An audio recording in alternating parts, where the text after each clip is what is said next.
Enregistrement verrouillé. Énonciation désactivée. أعوذ بالله من الشيطان الرجيم. بسم الله الرحمن الرحيم.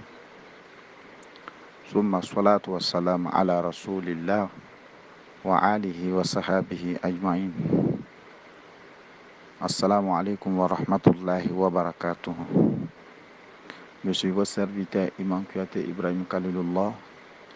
Je réside en Côte d'Ivoire, Abidjan, commune de Makori. Alhamdulillah, nous sommes ensemble ce matin avec un thème. Comme on se trouve dans un grand mois qui est le mois de Ramadan. Le thème qu'on a aujourd'hui, comment exprimer ses vœux à Allah subhanahu wa ta'ala pour que ça soit vite exaucé. Parce que quand on en jeûne, les bénédictions sont vite exaucées. Maintenant, comment exprimer nos vœux? Comment faire pour que Dieu puisse accepter nos vœux plus vite possible? Après le mois de Ramadan, on puisse avoir ce qu'on a besoin. Ou bien dans le mois de Ramadan même, pour qu'on puisse avoir ce qu'on a besoin. À travers nos vœux qu'on a exprimés à Allah subhanahu wa ta'ala. Mes chers parents, mes chers frères ici en islam, Allah subhanahu wa ta'ala nous dit dans le Coran, Udu'uni astajibu lakum. Appelez-moi pour concernant votre vie, je vais vous répondre. Appelez-moi pour votre vie, je vais vous répondre. Si tu n'appelles pas Allah subhanahu wa ta'ala pour tes vies, tu vas exprimer tes vies à une autre créature. Alors que le mois de Ramadan, c'est un grand moment pour exercition de nos vœux. C'est pourquoi il est important qu'on puisse mieux expliquer, chacun d'entre nous puisse exprimer ses vœux. Qui ne veut pas voir ses vœux voir ses vœux en train d'exercer? Tout le monde a besoin de ça. Première chose d'abord, au moment qu'on doit rompre nos jeûnes,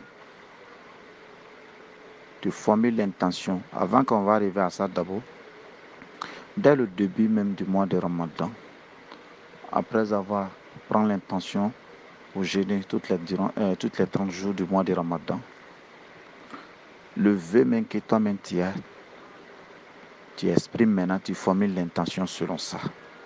Allah subhanahu wa ta'ala, voici ce que je veux. Voici ce que je veux.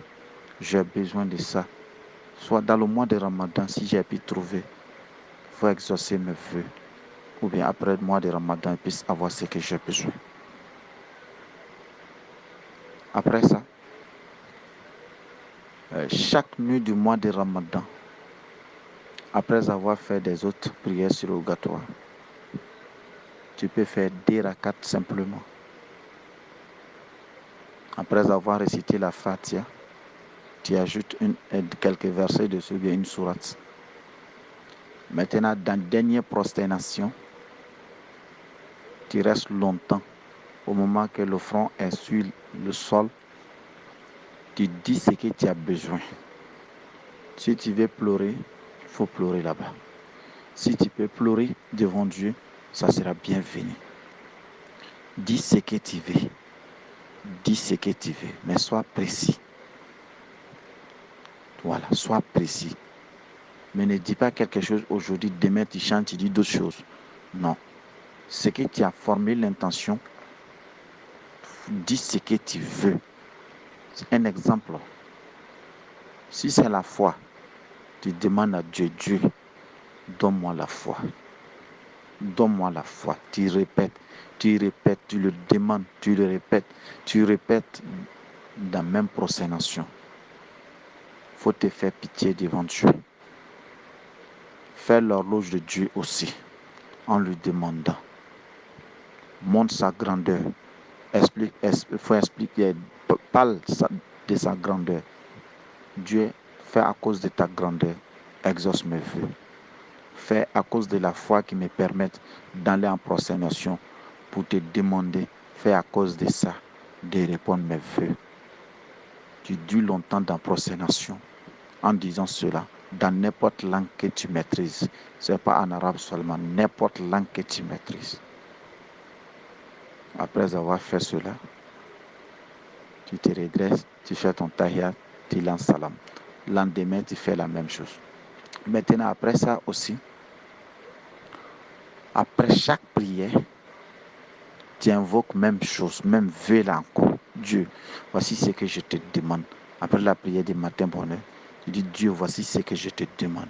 Pardon, faut me donner à cause de la foi qui me permet à te demander sans que je puisse te voir. La foi qui m'a permis de faire la prière, de respecter tes ordres, fait à cause de cette foi, répondre mes vœux. Voici ce que j'ai besoin. Après la prière de 13 heures, tu fais la même chose. Après la prière de 16 heures, tu fais la même chose. Mais dans les différents, la nuit, tu fais les 10 rakats. Mais dans la journée, bon, c'est pas obligatoire. Mais tu peux le faire. Ça, c'est pas un problème. Il y a un grand moment aussi qui est très important si tu n'es pas au travail, de 9h jusqu'à avant la prière de 13h.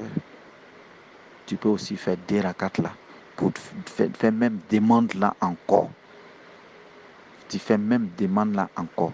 Ça, c'est un moment très important pour l'exercice de nos vœux. On appelle ce moment là Ad-Duha. C'est un grand moment pour l'exercice de vœux avant 13h. C'est-à-dire de 9h du matin avant la prière de Zohr. Tu dis tes vœux que tu veux. C'est un moment très bon pour que Dieu puisse exaucer tes vœux. C'est-à-dire tu répètes la même chose. Ne change pas, hein? Répète la même chose dans prosternation ou bien fais un zikr pour demander. Après la prière aussi des jours, tu fais la même chose. 16 heures, tu fais la même chose. Après la prière aussi de 18 heures, tu fais la même chose. Avant même que tu rompes le jeûne, tu implores Allah subhanahu wa ta'ala. Tu peux prendre 15 minutes. S'il est moins 15 qu'on va rompre le jeûne, tu commences tes bénédictions. Tu demandes à Dieu. Même vœu là, tu le montes. Tu le demandes avec la foi avant de rompre le jeûne. Après la prière aussi de 18 heures, tu fais la même chose. Demande à Dieu d'exaucer même vœu. Après la prière aussi de 19 heures, de Tarawih, tu dis même chose. Si tu persistes sur ça, dans le mois de Ramadan ou après le mois de Ramadan, tu auras tes réponses. Tu auras tes vœux exaucés. Tu auras tes vœux exaucés. Maintenant, est-ce que c'est obligatoire de faire les prières des rakats? Non. Tu peux prendre un zikr ou bien tu peux faire lecture d'une sourate pour demander à Dieu pour tes vœux. Tout ça là, c'est permis. Ou faire un zikr, même si c'est astaghfirullah, tout ça là, c'est bon pour demander tes vœux. Mes chers parents, mes chers frères ici en islam, voici un moment aussi pour que Dieu puisse exaucer nos vœux. Il y a un autre encore. On peut prendre l'intention en donnant quelque chose pour même vœu, pour que Dieu puisse exaucer nos vœux.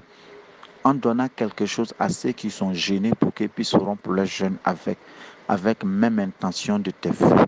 Tu dis Dieu, voici ce que j'ai besoin. Chaque fois, la personne, ils vont rompre leur jeûne étant content. Allah subhanahu wa ta'ala va exaucer tes vœux.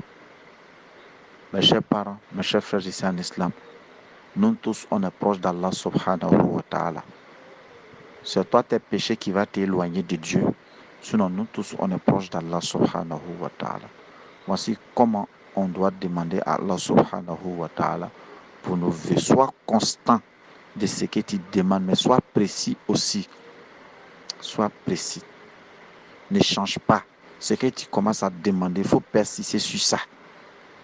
Allah subhanahu wa ta'ala va exaucer tes vœux. Mais n'oublie pas de l'accompagner avec des sacrifices. Quand on dit sacrifice ici, pourquoi pas même donner de l'eau à quelqu'un pour rompre son jeûne avec même intention. Ça fait partie des sacrifices. Donc voici une autre façon pour demander à Dieu pour qu'il puisse exaucer nos vœux. Pourquoi pas, on peut se réveiller même tard dans la nuit, 2 heures du matin, 3 heures du matin, 1 heure du matin, pour demander à Dieu pour qu'il puisse exaucer nos vœux.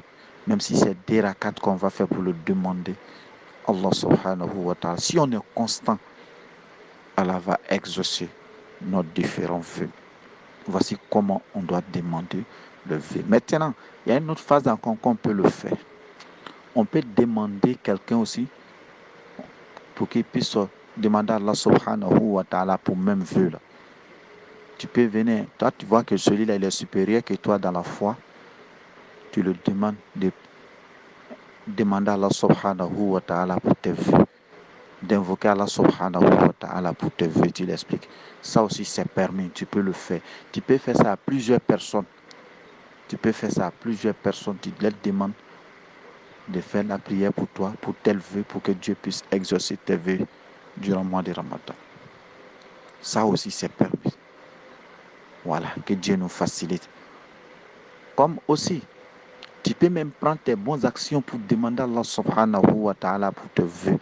Les bonnes choses que tu as fait à cause de Dieu. Des bonnes choses que tu as fait à cause de Dieu. Tu peux prendre ça pour demander à Allah subhanahu wa ta'ala pour tes vœux. En disant, oh Allah, voici telle chose j'ai fait à cause de toi. Je n'ai pas fait à cause de quelqu'un, j'ai fait à cause de toi. Fais à cause de ça là d'exaucer mes vœux. Fais à cause de ça là d'exaucer mes vœux. Voici une autre façon. Ou bien tu peux dire Dieu, je n'ai pas vu le prophète. Je n'ai pas vu, c'est même qu'ils ont vu le prophète. Je suis venu dans le monde, j'ai entendu ta religion, j'ai accepté, j'ai pris la foi aussi de le faire. Dieu, fais à cause de la foi qui me permette à mieux pratiquer ta religion. Fais à cause de cette foi-là d'exaucer mes vœux. Ça aussi, à cause de ça, Dieu peut exaucer tes vœux. Voici des manières pour demander à Allah subhanahu wa ta'ala pour nos vœux. Que Dieu nous facilite nous tous. Que Dieu nous donne une bonne compréhension. Il faut qu'on demande à Allah. Il ne faut pas qu'on va aller demander à quelqu'un. Si tu ne demandes pas à Allah subhanahu wa ta'ala pour tes vœux, tu vas demander à quelqu'un. Allah subhanahu wa ta'ala ne refuse jamais de nous exaucer nos vœux. C'est à cause de nos péchés. Ça met barrière entre nous avec Dieu. C'est ça qui fait que nos bénédictions n'est pas vite exaucées. Voici les comportements qu'on doit adopter. Dernière chose qu'on va terminer nos sujets dessus. Quand tu demandes quelque chose aussi à Dieu, sois sûr et certain que c'est déjà exaucé. Sois sûr et certain qu'Allah subhanahu wa ta'ala a accepté. Voilà. Il faut avoir conviction totale que Allah subhanahu wa ta'ala il a accepté tes vœux. Donc, voici la clé de l'exaucement de nos différents vœux. Que Dieu nous donne bonne compréhension. Que Dieu nous facilite sur ça. Assalamu alaikum wa rahmatullahi wa barakatuh.